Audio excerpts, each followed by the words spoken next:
बिहार विधानसभा निवडणुकीचा निकाल केवळ सत्ताधारी आघाडीसाठी विक्रमी विजय ठरला नाही, तर राज्याच्या राजकीय पटलावर एका स्पष्ट जनादेशाची नोंद करणारा तो क्षण होता। एकूण 243 विधानसभा जागांपैकी बहुमतासाठी 122 जागांची आवश्यकता असताना भाजपच्या नेतृत्वाखालील एनडीएने एकत्रितपणे 202 जागांवर दणदणीत विजय मिळवत स्पष्ट बहुमत सिद्ध केले। काँग्रेस नेते राहुल गांधी यांनी हा निकाल खरोखरच धक्कादायक असल्याचे सांगत ही निवडणूक सुरुवातीपासूनच निष्पक्ष नव्हती असा थेट आरोप केला।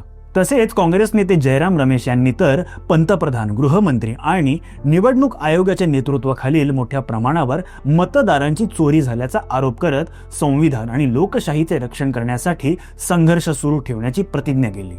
राष्ट्रवादी काँग्रेस शरद पवार गटाचे अध्यक्ष शरद पवार यांनी देखील निवडणुकीच्या प्रक्रियेदरम्यान निधीचे वाटप करण्यास निवडणूक आयोगाने कशी परवानगी दिली यावर प्रश्नचिन्ह उपस्थित केला। बाकी तुमचे या विषयावर काय विचार आहेत हे आम्हाला कमेंट बॉक्समध्ये नक्की कळवा। पुढील अपडेट जाणून घेण्यासाठी आमच्या चॅनलला सबस्क्राईब करा आणि बेल आयकॉन प्रेस करायला विसरू नका। धन्यवाद।